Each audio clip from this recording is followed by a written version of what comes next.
in the mini flyweight division. Oh, good. I expected. Oh! Actually, a close fight. Nanlilimos lang noon, pero ngayon undefeated na boksingero sa tulong ni coach. 15 taong gulang si Vince noon.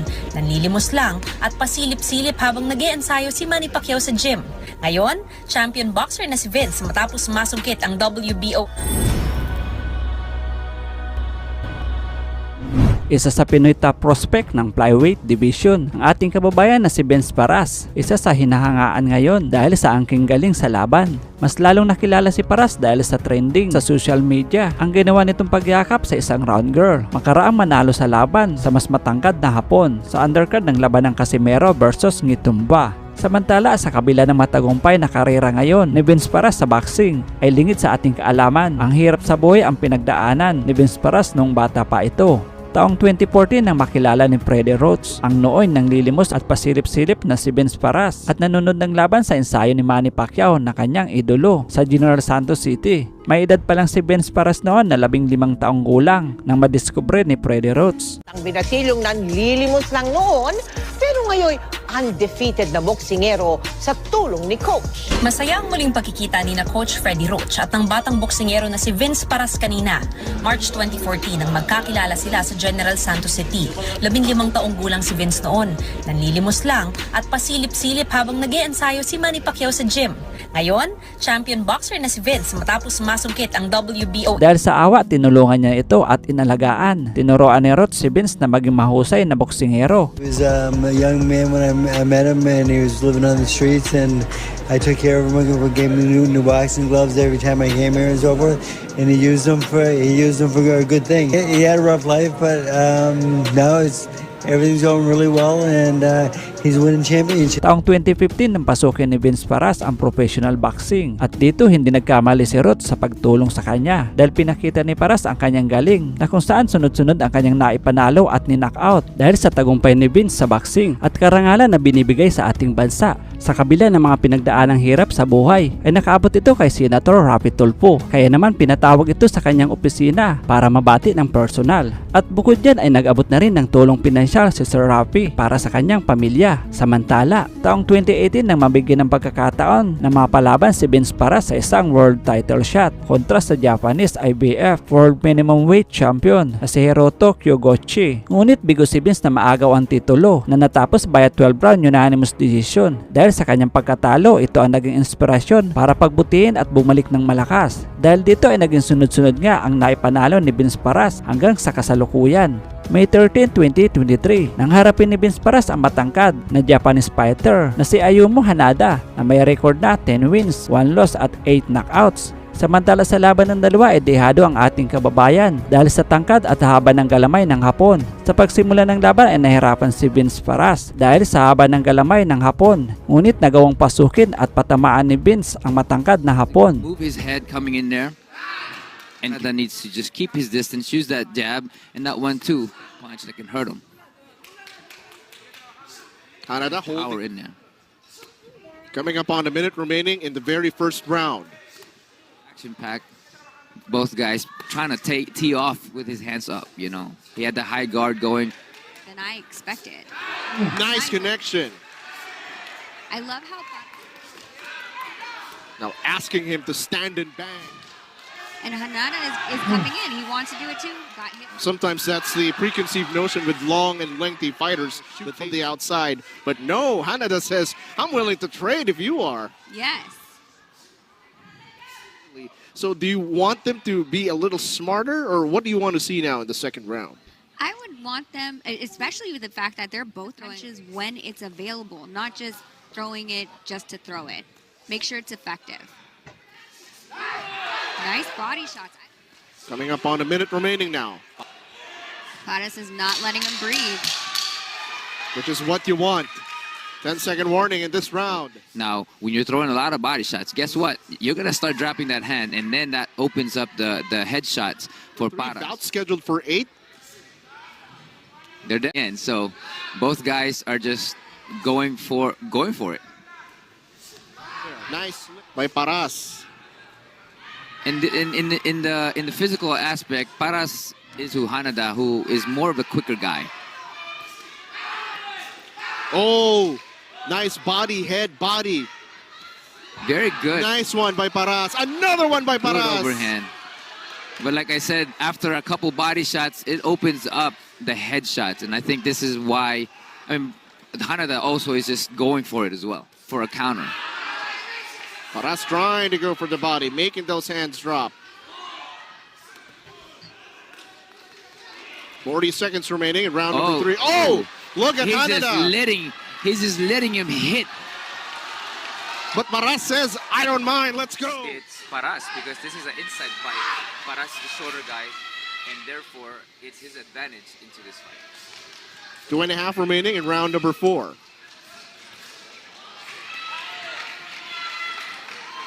Again, another stand and bang exchange down the middle. If you're a fan of brawls, this is what you want to see.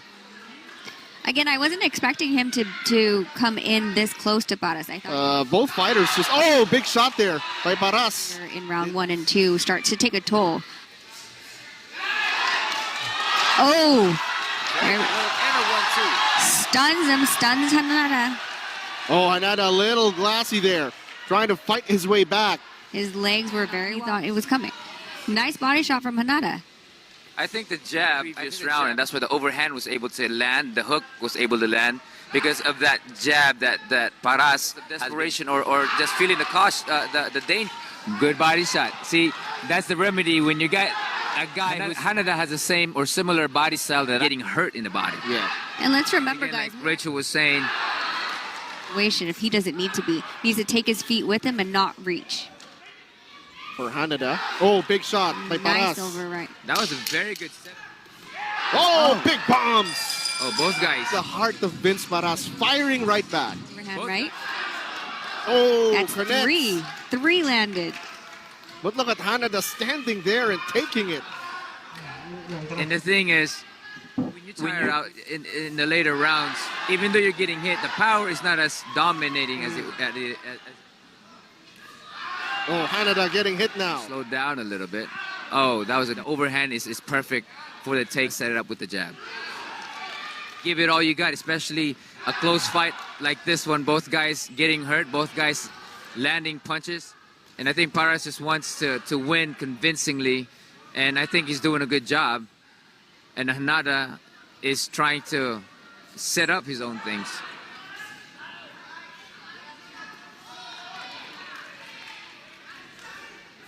He's slipping those punches. Yeah.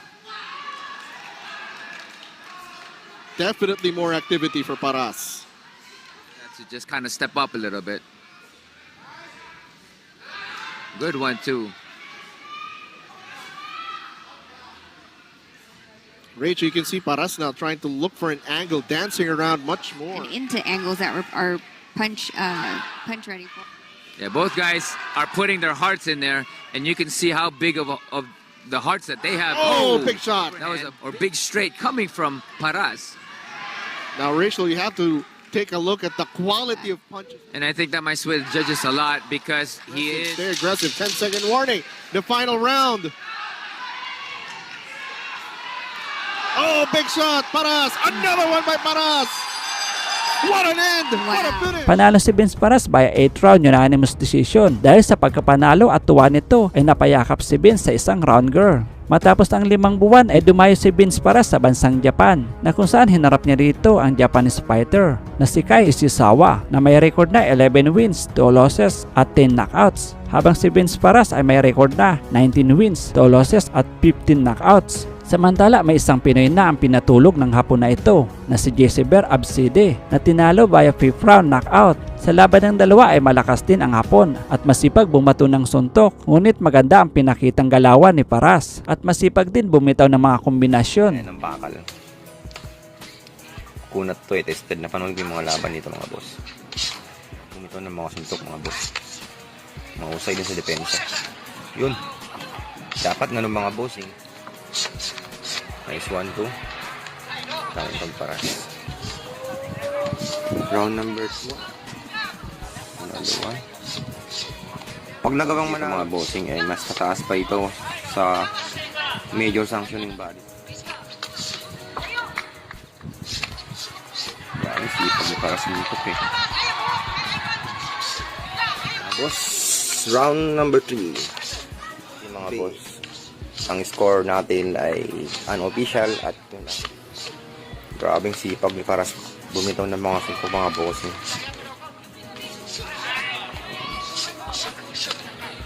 May mga patama naman yung Japanese pero grabe yung mga counters.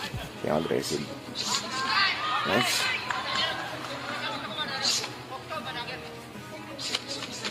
Yun. Marami nang maipon si Paras mga bossing pero kailangan niya mag-ingat sa ganun. Ayun, nakapagpatama ng malinis. Pero may ganti itong pambato natin mga bossing. Nahihirapan mga bossing yung Japanese na may yung mga head movement. Paras 5 seconds left before the 4. So, bossing ay abante itong si Vince Paras. Kita mo yun mga bossing. Balikan ng mga suntok. Let's go. Yun, nice straight. Ishizawa. Another 6. 5-1 para sa ating pambato mga bossing. Let's go Paras. Pero yun. Paliganda ng palitan ng mga suntok mga boss. Pero kailangan mag-ingat ni Paras dito. Naging agresibo ng Japanese mga bossing. Dahil alam nito na abante yung ating pambato sa previous round. Nice.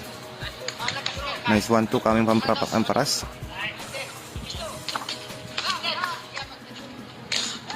Yun, sa bayan. Nice mo yun. Sa pool. Sasawa mo nga, 1 round lang, pagod ka na eh. 8 rounds pa kaya. Joke lang. Ganda ng head movement mga bossing.